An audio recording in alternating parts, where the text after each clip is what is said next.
It all started when I was 7. That was 20 years ago now.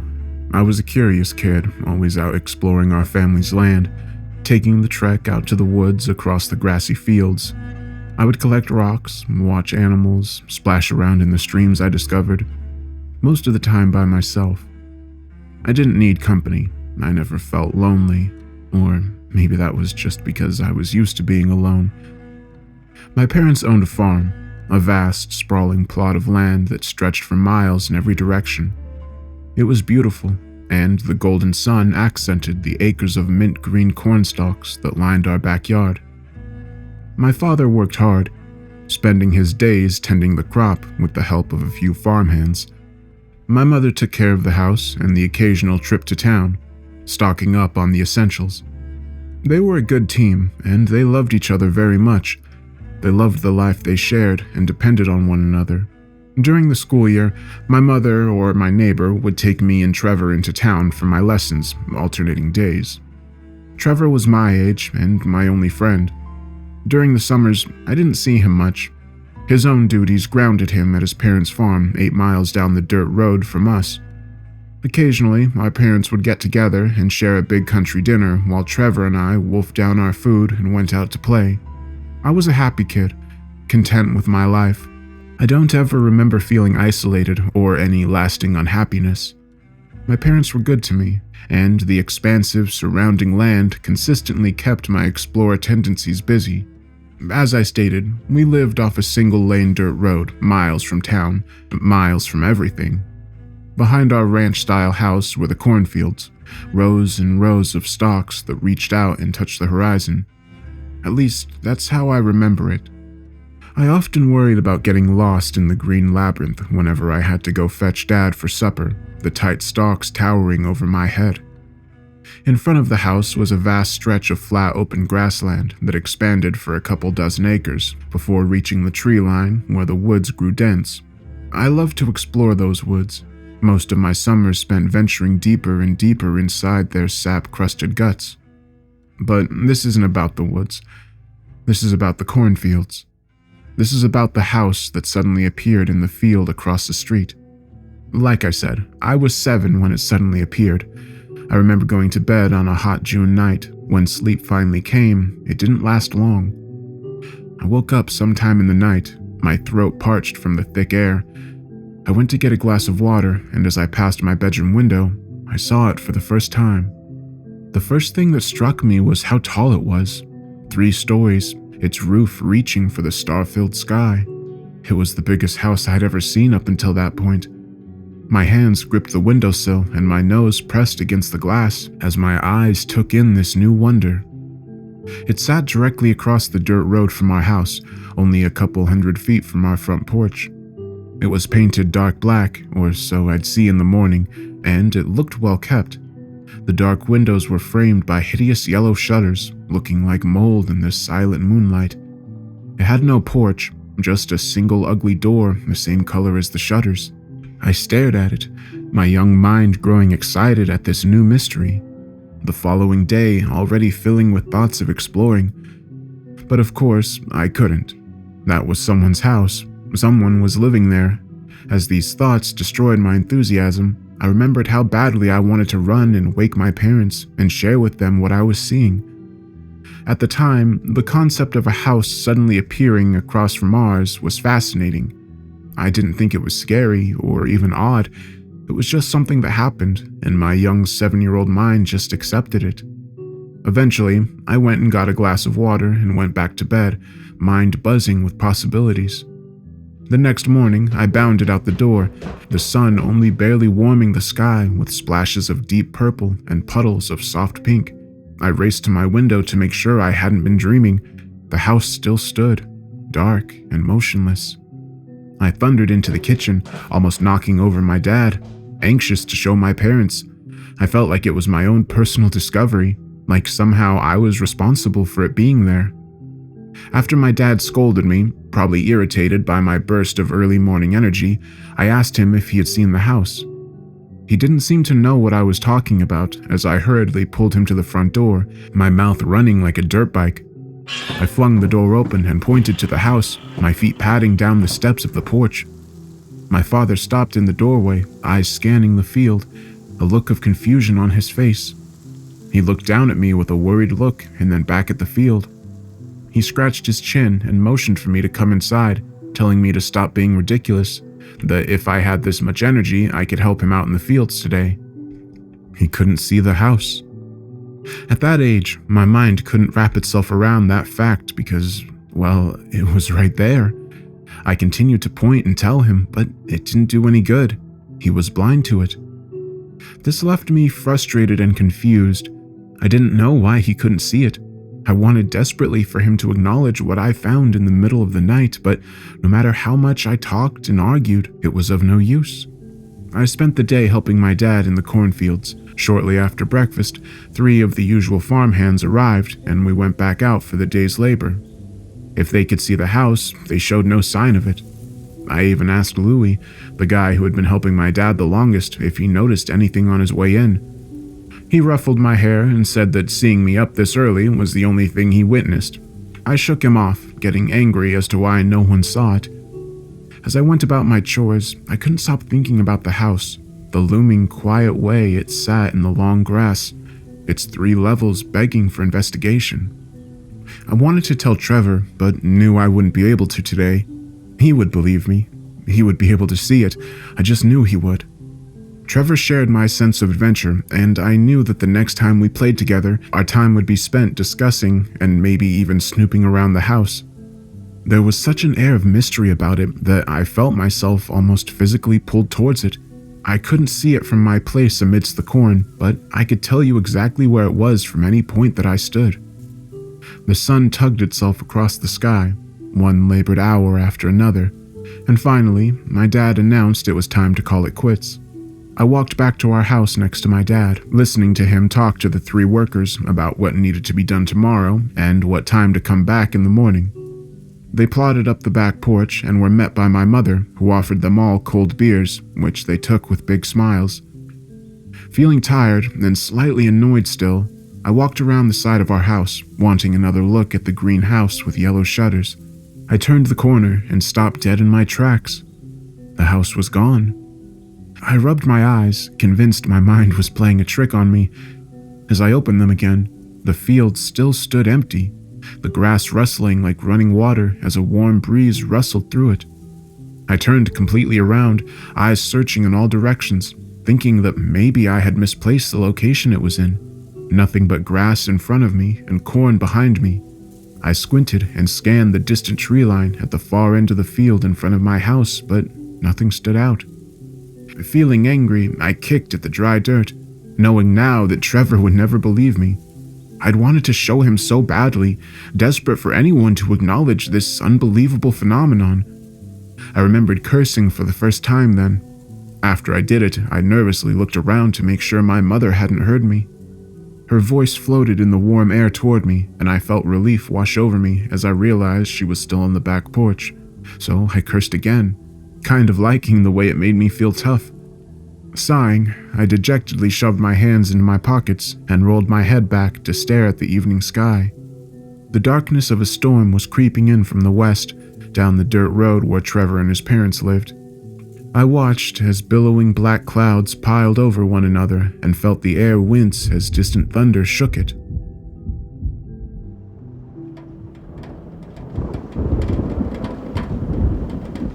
Later that night, the storm reached us. Rain shook the walls and lightning split the sky. The blinding white veins followed closely by cannon blast thunder. I sat in my bed, feeling a little afraid, contemplating whether to go into my parents' room or not. My dad was probably snoring through the whole thing, but my mom might be awake. I didn't want them to know I was scared though, because after all, I was 7 now. As another bone-shaking blast of thunder fell from the sky, I slid out of bed and went to my window, forcing myself to go and watch the thing that was scaring me. My dad always told me that brave men only get brave when they stand up to the thing that makes them want to run away. And so, I planted my feet firmly in front of the window and watched as nature crashed down around me. The wind was howling, causing the house to tremble, and I listened to the rain slam onto the roof, sounding like 1,000 galloping hooves. another bolt of lightning illuminating the land, its sparking suddenness causing me to blink. And then I saw it. The house was back. I frantically cupped my face against the glass, trying to see through the rain-streaked pane. I could make out its shape, a dark square hole cut into the night, and I waited for more lightning. My heart was racing, excitement bubbling up inside of me. It was back. I knew I hadn't imagined it. I wanted to go and tell my parents, loudly exclaim that I wasn't wrong, that there was a house across from us. The thought of waking my father in the middle of the night kept me in my room. After a few bated minutes, another flash lit the world, and I focused on the house in the brief second it was illuminated. The front door was wide open. Now, I don't know why, but I remember seeing that and feeling terror slowly begin to creep its way into my mind.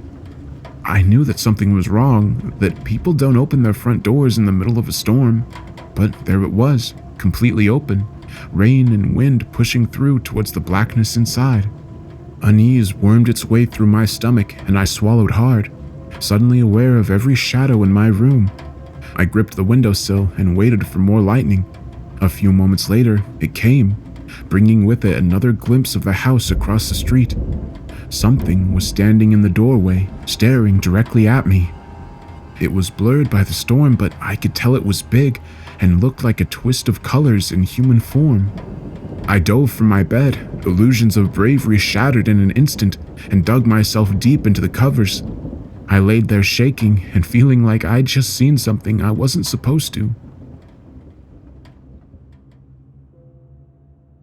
The next day, the house was gone again.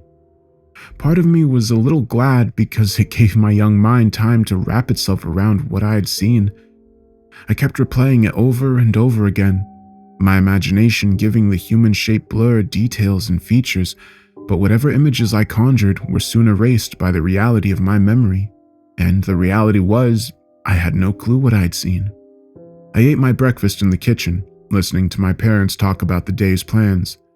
My ears perked up when my mom told me that we were having the Harveys over for supper. I would finally be able to tell Trevor about everything. Excitement pushed away my cautious fears of the previous night, and I gobbled up the rest of my pancakes in a couple of bites. My father said he didn't need my help today, and so after I helped Mom with the dishes, I sprinted out the front door towards the woods. With the house gone, it felt like just another wonderful summer day bursting with early morning possibilities. Should I go swimming? Should I build a fort? Maybe once Trevor got here we could play Lewis and Clark. Whooping and hollering, my feet took me across the grassy fields towards the tree line. As I passed the spot where the mysterious green house had sat, I wondered what would have happened if it suddenly appeared with me running over its spot. Would I magically be inside it all of a sudden? Or would I be flung high into the sky as it came rocketing out of the ground? Feeling suddenly nervous, I put on an extra bit of speed and passed over where it had rested. The day passed in a blur of imagination and summer heat. I spent most of it splashing around in one of the streams, collecting rocks, and pretending I was fighting pirates. It was one of those days that shaped how I looked back on my childhood, where everything seemed just right, a day of make-believe and adventure. As I lost myself in whatever fiction I was enacting, the thoughts of the house faded further and further from my mind, burned away in the growing heat. The sun climbed to a blistering climax, then began the slow descent, dipping towards the horizon and fanning out in a pool of color that mixed in the sky like melting popsicles. Not realizing how late it had gotten, and also how hungry I was, I threw the last of the pebbles I had picked up into the stream and began to make my way back to our house. I wondered if Trevor and his parents had shown up yet. I looked up into the sky, trying to gauge what time it was. From the way my stomach was rumbling, it had better been time to eat. I broke through the tree line and was about to sprint the rest of the way when I stopped. The house was back, except something was different. The house was facing me. I felt unease creep across the ground and climb up my legs. This wasn't right. It was supposed to be facing my house. Why was it like this now? I swallowed hard, my own house now blocked from sight. I watched the windows, dark and empty, looking for signs of life, looking for signs of the thing in the storm. It was motionless. I began to make my way around it in a wide circle, keeping my eyes on the front door as I walked. I kept expecting it to burst open and some creature come charging at me, but it didn't. Nothing moved. Getting halfway around it, I made a break for my front porch. My legs kicked through the knee-high grass, shoes digging into the soft earth as I ripped my eyes away and focused on my destination. Panting, I clambered up the stairs, sucking in lungfuls of evening air. I turned around and almost fell over. The house was back to facing me. I stared for a moment, sucking air and waiting for something to happen. In my mind, the house was alive, some kind of living beast that watched me. I didn't know what it wanted or what its purpose was, but I was beginning to feel like it was dangerous. Turning away, I went inside. I was greeted with a savory aroma, a gentle heat filling the air with mouth-watering smells. I heard commotion in the kitchen, along with the rolling laughter of conversation. I walked into the dining room and was greeted from the stove by my mother, who informed me I had kept Trevor waiting. I said my muttered hellos to Trevor's parents, who smiled and returned my greeting before returning to the conversation with my parents I had interrupted. I went to the bathroom to wash up, followed by Trevor, who had been excitedly telling me about a fort he had been building in the woods by my house. I shared with him my adventures of the day, and together we began to make plans to sleep over at each other's homes, with hopes that tonight would be one of those nights. As I dried my hands, I asked him if he noticed anything on his way to my house. He looked confused, and so I led him down the hall to the front door. I opened it and pointed to the green house with the yellow shutters. Hesitantly, I asked him if he could see it. He chuckled and slapped me on the back, saying of course he could. Relief washed over me, and, closing the door behind us and stepping onto the porch, I began to share with him my strange experiences with the house in the field. His eyes grew wide, and a smile split his face in half. The longer I talked, the more I saw his eyes light up. He asked me if I had explored it yet or poked around the outside to see if I could get in. I shook my head violently, expressing the feeling of fear it emitted. I told him it wasn't safe, that something was wrong with the house. I told him my parents couldn't see it, and that something had been watching me in the storm. This only egged him on, sparking his enthusiasm to explore it. As I tried to talk him out of it, my father called me to set the table. Groaning, I complied, and the conversation ended there. Tucker helped me fill the water glasses, and soon we were sitting around a table filled with steaming food. I didn't care about the banquet in front of me. It was just an obstacle to Trevor and my playtime. Disregarding the hard work that went into the preparation, I dug in with a vengeance after my father said grace. My mother shot me a look or two as I proceeded to stuff my face, pounding the food down with mouthfuls of water. When my plate was clear, I looked across the table and saw Trevor was of the same mindset. I waited the appropriate amount of time and then asked if it was okay to be excused. My father waved us away, commenting on my poor table manners, but I barely heard him as Trevor and I shot for the front door. The sky was an expanse of brilliant deep purples and blues as the sun departed for the day. Stars twinkled above us like tiny candles, their light pulsing as the sound of night critters filled the air and sang up to them. Trevor and I sat on the front steps, giving ourselves a moment to let the food settle. We stared across at the dark house, waiting to see some flicker of life. The moon glowed in the deepening darkness, lighting the field, and joined in its efforts by a sea of blinking fireflies. Trevor was anxious to go look in the windows, expressing these desires in statements of bravery and courage. I shook my head, knowing that some mysterious malevolence shrouded the looming house. It was a gut feeling, a twisting in my stomach whenever I thought about the thing in the storm. After fruitlessly arguing with him, Trevor stood and announced he was going to go by himself and have a look. I snapped my eyes to lock with his and hurriedly voiced my opposition to the idea. No matter how much I pleaded, there was no changing his mind. He called me a big chicken and pranced around the porch, clucking and waving his arms. This did nothing to change my mind, and I continued to shake my head in disagreement. Sighing, Trevor ceased his antics and trotted down the steps to the grass. He gave me a wink and a thumbs up, telling me I was being a baby. I watched him walk toward the house, my heart beginning to beat faster. I felt like I should stop him, that I should tell my parents. What would they do? They would see him walking towards an empty field, and my dad would probably slap the back of my head. He was 30 feet from the house, his outline in the dying light nothing more than a black smudge of movement. I could hear him saying something to me, but his words were swallowed up by the night. 20 feet now, his pace was slowing. My mouth was dry and panic was rising in my throat. This was a bad idea. This was such a bad idea. I balled my hands into tiny fists, feeling the sweat coating my palms. 10 feet from the door now. All was silent. The house an unmoving giant, its yellow shutters now looking like dry teeth, the greasy yellow popping in the darkness. Trevor was almost there, his footsteps cautiously taking him to the right of the front door, his target a first-floor window. That's when I saw something in the third-floor window, on the far left of the house. It looked like a candle, a soft glow popping through the dense darkness. It wavered there in the middle of the window, then began to move. I watched as the light passed from window to window, then disappeared. Frantically, I called out to Trevor to come back, running down the stairs and toward the field. He was about to look in the window when he heard me, turning and taking a few steps towards me. I crossed the road and kicked into the long grass, slowing and waving my arms for him to return. The light was on the second floor now, its glow smoothly hovering past the windows. It was getting closer. Terrified to go any further, I danced from foot to foot, heart thudding in my chest, my face contorted into frantic terror. Trevor was calling out to me, asking what was wrong. I screamed to him to come back, that something was coming, that he was in danger, and then I cursed at him. It was the only thing I could think to do to get his complete attention. Hearing me swear, he finally began to trot back to me, throwing a look over his shoulder.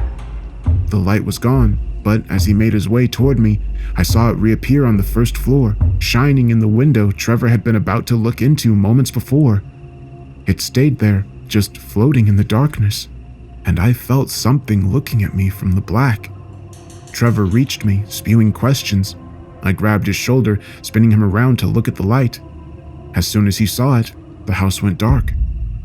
We stood there, breathing heavily, unsure what just happened. I asked him if he had seen it, and he nodded slowly. We knew now that something was definitely in there. Something had seen us. I felt exposed, the plump moon working as a spotlight, making me feel like I was on a stage that was watched by whatever was in that house. We turned and ran back to my house, both of us sharing silent guilt that we had done something we shouldn't. The fear of being found out, the anxiety of getting in trouble flooded us as we scampered up the porch and pushed our way back inside. I should have told my parents something at that point. Even if they didn't see the house, I feel like I should have tried to explain it to them. Maybe a shred of my honesty would shine through and give them a sliver of belief. But I didn't. Neither of us did. We knew that snooping was wrong, and we'd get in trouble if they did in fact believe us. As we took our places at the table, now filled with hot pies, Trevor and I exchanged a look that vowed complete silence. Our parents asked us why we were back so soon, Trevor's mother joking that the smell of dessert was the cause. I didn't feel like eating, my stomach a mess of knotted emotions, but I dutifully shoveled steaming cherry pie into my mouth, barely tasting it. I was afraid they would find out, that whomever was in the greenhouse would suddenly knock on the door and tell our parents what we had done. It was the illogical fears of a child, the haunting giant that loomed over every kid's life, getting in trouble. After we finished eating, I asked my parents if Trevor could spend the night. After some discussion between the adults, they agreed, extending the stay to 2 nights. Apparently, Trevor's dad needed to borrow our tractor, but we needed it for just a few more days. So, when the tractor was available, my dad would drive it down to them along with Trevor. My fear subsided a little, the excitement of 2 whole nights together causing the unease to fade. We whooped for joy and jumped around the house, cut short by a bark from my father to settle down. We scurried up to my bedroom and began to make plans for the stay. With so much time available, we decided that tomorrow we would begin construction on a tree fort in the woods. Crude sketches were made up in crayon, both of us lying on our stomachs on the floor, our heads knocking together as we crammed around the piece of paper we were drawing on. Storylines were spun as to who we were and why we needed to build a fort, our vast imaginations manufacturing motives and villains. It was exciting, our conversation fueled by sweet pie, and I felt like I could burst for joy. Looking back, it was one of those feelings that you only get as a kid, where everything is perfect and it's just you and your buddy with the whole world to play with. Eventually, we heard his parents call him to say goodbye, making him promise to behave and listen to my mom and dad. As I waited for him to come back, I glanced out of my bedroom window. The house was gone again.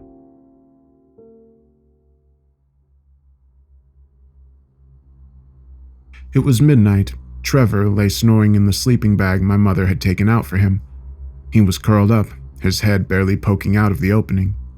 I didn't know why I was awake. The house lay silent, my parents long asleep. Even with Trevor there, I remember feeling scared, like something was in the room beside us. I looked towards the corners, the closet, my cracked bedroom door. Shadows formed monsters, then dispersed as my eyes focused. I thought about waking Trevor, but didn't want to be called a chicken again. I felt exposed, like something was watching me, like something at the window was watching me. I chanced to glance at it, but the moonlight was the only thing that trickled through. No eyes, no faces pressed to the glass, no candle hovering in the darkness. As soon as the thought crossed my mind, I felt a shiver run down my back. I didn't want to be thinking about that when it was dark and everything was so silent. Something was drawing me to the window, though. I could almost feel a physical pull towards it, goading me to go to it. I resisted at first, but knew I wasn't going to be able to fall back asleep until I had done so. Quietly, I slipped out of bed, being careful not to step on Trevor's head. I tiptoed toward my window and felt dread begin to rise like bile. With every step, my mind repeatedly begged me to go back to my covers. Over and over, the thought ripped through my mind. Don't look, don't look, don't look. I reached the window and looked out, and I felt a scream rising in my throat as I slammed my hands over my mouth. My heart was a wild drum in my chest, and I felt myself grow sick with gut-slamming fear. To this day, thinking about what I saw that night fills me with horror. The house was back, standing where it always stood, dark and silent, but something massive was peeking at me over its rooftop. Its head was enormous, spanning almost the entire length of the house. Its almost human eyes were terribly wide with sick excitement. Two colossal hands gripped the roof, making the whole thing look almost like how a child would peek over a table. It made the night look white. The darkness that colored its mass almost burned to look at. Two white eyes punctured through its black human-shaped head, shining like two full moons, its irises were the sharpest crimson, almost neon in the way they glowed. Just visible over the peak of the roof was its mouth. It was grinning, its massive square teeth practically exploding out of the shadows of its coal-black face. They radiated like its eyes did, their bleached white starkness accenting just how inky black the rest of its head and hands were. It was frozen in place, the whole world melting away like burning wax. My eyes locked with its, my eyes locked with whatever it was, and its smile widened. It never blinked, those two perfectly round gleaming eyes reaching into my brain and ripping up every fear I ever had. I waited for something to happen, feeling like at any second I would scream or pass out. It just watched me, smiling, its mouth stretched to immense proportions. Its long, ebony fingers shifted on the root every few seconds, like it too was waiting. Then, something said my name from the crack in my bedroom door. I spun, a scream already halfway up my throat. From the partially open door, I saw an impossibly large eye and half a mouth smiling at me, one midnight black hand reaching inside to grip the wood. I dove towards my bed, digging myself deep into the covers, shaking and crying. I heard my door open and Trevor stirring on the floor. I peeked out from my safe haven and saw it. It stood in the doorway, a tall, human-shaped figure. Its skin was a constant swirl of dark colors, looking like paint being gently mixed in real time. Its face, the same liquid texture with one giant eye popping in and out from the surface. The mouth faded in the same manner, a constant twisted grin emerging from its hidden face. And then it spoke. Its voice was one of many. Its voice was one of many at the same time, sounding like a collection of vocal cords being filtered through running water. Come with us. I shrunk down into my sheets, every ounce of my being trying to scream, but the sound was caught in my throat, choked back from fear. I heard movement, and then a thump followed by a silky, dragging sound. I shifted in my cotton force field, sweating and trembling, wanting, needing to cry out for my parents. I chanced another look to see if it was gone. My room was empty, and Trevor was gone, along with his sleeping bag. Ripped myself free from my bed, heart thundering. I heard my friend from the hallway begin to wake. I couldn't make out what he was saying, but it was muffled and confused. Then his tone shifted, and I could hear panic begin to blossom like a black rose. I begged my parents to wake, shutting my eyes and willing it to happen. I heard heavy footsteps and the dragging sound retreating down the hall. I heard him begin to cry, his voice soft and muted. The front door crashed open, causing me to jump and emit a tiny squeal. I heard the sound of the monster and Trevor receding. I read my window, feeling tears begin to form in my eyes. The monster had Trevor trapped in his sleeping bag, dragging him down the porch and across the field towards the house. Death Black Giant looked down at them, his teeth shining in the moonlight, crimson eyes ever wide with excitement. The monster who had Trevor didn't look back as it continued its march across the field. I watched as the front door opened on its own. The darkness inside seemed to ink out into the night. Finally, I screamed. I screamed till I couldn't scream anymore, my voice cracking in high-pitched horror.